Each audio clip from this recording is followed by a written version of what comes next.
तर लंकेचा प्रवेश झाला तेव्हा सांगितलं होतं पिक्चर अभी बाकी है असं अमोल कोल्हेंनी म्हटलंय। अमोल कोल्हेंचा अजित पवार गटातील नेत्यांवर हा निशाणा होता।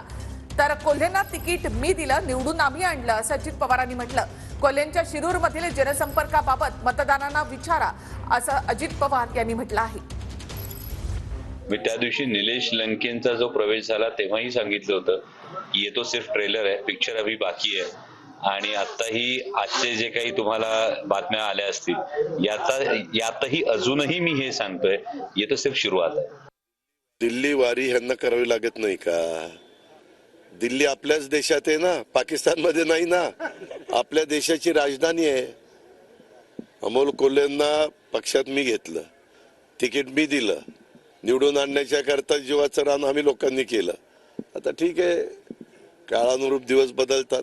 माग ते राजीनामा द्यायला निघाले होते, मी त्यांना इतक्या विनवण्या केल्या, नको नको नको नको। ते म्हणायचे मला सेलिब्रिटी असताना मला कसा एवढा पक्षाला मतदारसंघाला वेळ देता येईल। आणि तुम्ही बघा ना, 5 वर्षामध्ये त्यांनी शिरूर लोकसभा मतदारसंघामध्ये किती जनसंपर्क ठेवला हे तुम्ही मतदाराचा विचार